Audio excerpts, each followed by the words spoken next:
अस्सलाम वालेकुम everyone, it's me Rabia Hasan. उम्मीद करती हूँ आप सब ठीक ठाक होंगे। आज का मैच बहुत बुरे तरीके से हार गए। मैच एक हार होती है कि आप लड़ के हारना, और एक हार ऐसी होती है जो आप लड़े बग़ैर जो हार जाना। आज की हार भी ऐसी थी कि हम जो है लड़े बग़ैर हार के मैच बहुत बुरे तरीके से हमारे, जिस हमने एक्सपेक्ट नहीं किया था कि हम इस तरीके से हारेंगे। मेरे ख्याल में हमने यही एक्सपेक्ट नहीं किया था कि हम हार जाएंगे। बेशक हमारी टीम है, हम सपोर्ट हमेशा करेंगे, हमारे प्लेयर्स हैं, बट आप एक मैच लड़ के हारो तो बंदे को लगता है कि यार हमारे प्लेयर्स ने खेला है, चलो कोई नहीं, हार जीत खेल का हिस्सा होती है।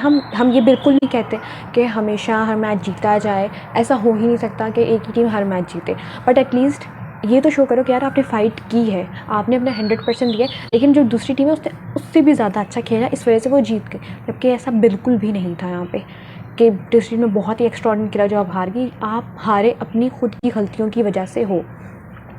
कुछ सिलेक्शंस हैं जिन पे सवाल या निशान बना हुआ था कब से। बार बार हम यही सवाल करते रहे। आसिफ अली की सिलेक्शन पे सबसे ज़्यादा सवाल किए गए। जब उन्हें सिलेक्ट ही किया गया था तभी हम लोगों ने कहा था कि आसिफ अली को आप चांस ही क्यों दे रहे हो, आप सेलेक्ट ही क्यों कर रहे हो। बाद में 50 मेंबर्स के स्क्वाड में आते हैं या टीम में आते हैं वो तो बात की बात है, आपने उन्हें शामिल ही क्यों किया है स्क्वाड में। बट हाँ, उन्होंने कर लिया सिलेक्ट, ठीक है। हमने ये एक्सपेक्ट नहीं किया था कि इतने सारे प्लेयर्स के बीच में भी से भी उनको उठाया जाएगा 15 के स्क्वाड में, उसके बाद उन्हें खिलाया भी जाएगा प्लेइंग 11 में, और ये चीज़ हुई।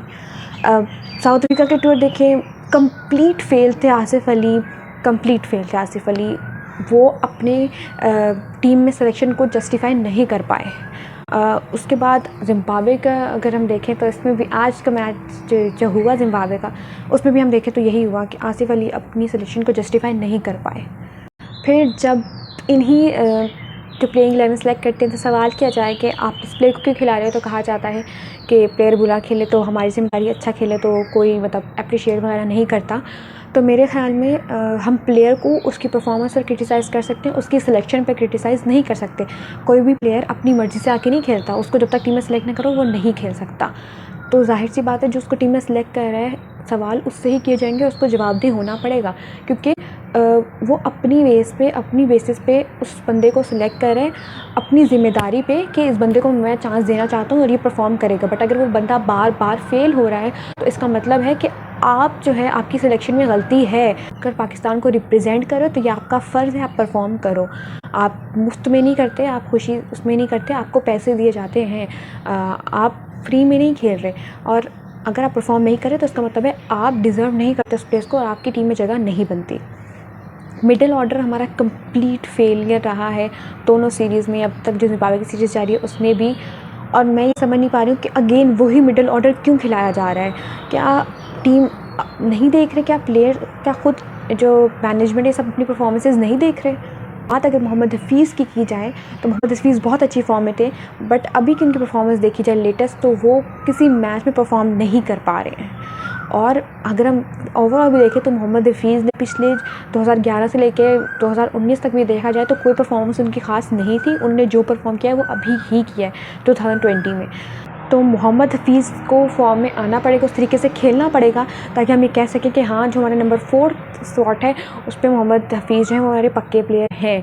आप एक्सपीरियंस प्लेयर हो और आपने परफॉर्मेंस अगर अभी देना शुरू किया, वर्ल्ड कप करीब है, तो आपको अभी भी परफॉर्म करना पड़ेगा, नहीं तो आप भी अपनी प्लेयर्स को अपनी जगह को जस्टिफाई नहीं कर पाओगे, क्योंकि आपको सिलेक्ट आपके प्रेजेंट टाइम में जो आप इस तरह खेल रहे हो उस पर सिलेक्ट किया जाता है, आपको उस बेसिस पर सिलेक्ट किया जाएगा। यही नहीं देखा जाएगा कि आपने पिछले साल क्या किया। पूरी टीम सिर्फ एक बाबर आजम, रिजवान पे रिलाई करती है। क्यों?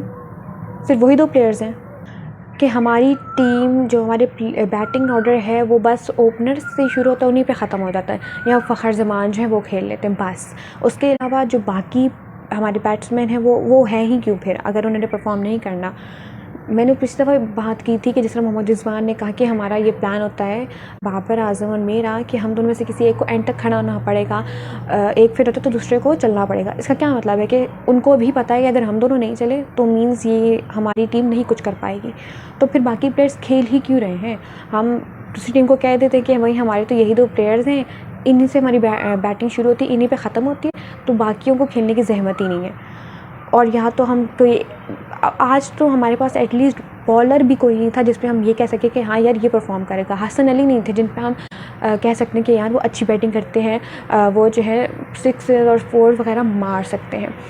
ये बात तो हमें भी पता है कि हसनैन बाकियों की निस्बत अच्छी खासी बैटिंग कर लेते हैं। हारिस रऊफ़ हो, शाहीन हो, उस्मान कादिर हो, इनकी सबकी बात की जाए तो उनसे बेहतर बैटिंग हसनैन करते हैं। तो आप लोग उन्हें ऊपर क्यों नहीं खेलने के लिए भेजते, क्यों नहीं उनको यूज़ कर रहे। आज के मैच में हमने देखा कि हसनैन बाद में आए।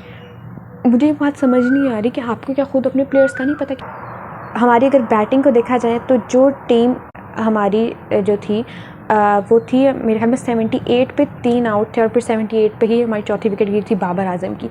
उसके बाद 26 बॉल्स पे सिर्फ 21 रन बनाए गए और हमने अपनी तकरीबन 6-7 विकेटें गंवा दी। 99 पे पाकिस्तान की टीम आउट होगी जिम्बाब्वे से, जिनका टारगेट सिर्फ 118 था। हम ऐसी क्रिकेट एक्सपेक्ट नहीं करते। बेशक जिम्बाब्वे कुछ है, कोई टीम है तभी वो इंटरनेशनल लेवल पे खेल रही है, बट ये हम भी जानते हैं, आप भी जानते हैं कि जिम्बाब्वे ऐसी टीम है नहीं कि जिससे आप ऐसे मैचेस हार जाओ और इस तरीके से हार जाओ। बात की जाए पिच की, यहाँ पे जो है बैट पे बॉल बहुत मुश्किलों से आती है, लेट आती है, तो आपको ख़ुद को तैयार करना पड़ेगा हर सिचुएशन के लिहाज से कि आप कहाँ खेलने जा रहे हो, आपको उस तरीके से खेलना पड़ेगा। हमारे आज प्लेयर्स सिर्फ मारने की कोशिश कर रहे थे और लग कोई नहीं रही थी। हमारी सर्कल से बॉल तो बाहर जा नहीं पा रही थी। और ये कौन से हमारे पावर हिटर्स हैं फिर, ये किस काम के पावर हिटर्स हैं, मुझे इस बात की समझ नहीं आई। और बॉलिंग की बात की जाए तो हमने बेहतर अच्छी बॉलिंग करवाई आज अरशद इकबाल जो थे उनका डेब्यू था, उन्होंने काफ़ी अच्छी बॉलिंग कराई, 1 विकेट दिया और सिर्फ 16 रन खाए 4 ओवर्स में। इसी तरह अगर हम देखें तो हारिस रऊफ़ ने बहुत अच्छी बॉलिंग कराई, सिर्फ 3 ओवर्स में मेरे ख्याल में 10 रन उन्होंने खाए। दानिश अज़ीज़ ने जो है उन्होंने भी अच्छी बॉलिंग कराई, 2 विकेट्स ली। मतलब ओवरऑल बॉलिंग अच्छी थी। बहुत सारे फ्लॉज हैं हाँ, स्पेशली मिडल ऑर्डर हमारा मेन कंसर्न है, उसको देखना पड़ेगा। बाबर आजम को भी और जो कोचेज़ हैं हमारे और जो मैनेजमेंट है उन सबको देखना पड़ेगा कि क्या किया जाए इस मिडल ऑर्डर का। बाकी जो है उम्मीद करते हैं कि अपनी इन गलतियों से पाकिस्तान टीम सीखे और प्लेयर्स जो हैं वो सीखे और अब बस ये चांस और मौके की बात ख़त्म हो, क्योंकि जिनको मौका दिया जा रहा है ना उनसे बैटिंग हो रही है ना वो अपने आप को प्रूव कर पा रहे हैं, तो उस मौक़ों का कोई फ़ायदा नहीं है। उम्मीद करते हैं कि अगले मैच में जो है हम कुछ बेहतरी देखें हमारी टीम में, हमारे जो स्क्वाड सिलेक्शन है उसमें बेहतरी देखें और जो हमारा ऐसा मिडल ऑर्डर बन सके जो परफॉर्म करे और अपने आप को मनवा सके कि हाँ हम अपनी परफॉर्मेंस की बेस पे हैं, सिर्फ मौके की बेस पे नहीं है। और बाकी ये तो अब थर्ड T20 में पता चलेगा कि क्या चेंजेस हुए हैं, किस स्ट्रेटजी से खेला जा रहा है, क्या सोचा गया, क्या प्लानिंग की गई है। बाकी उम्मीद करते हैं कि आपको आज की वीडियो अच्छी लगी होगी, तो इंशाल्लाह आपसे नेक्स्ट वीडियो में मुलाकात होगी। अपना ख्याल रखिएगा। अल्लाह हाफ़िज़।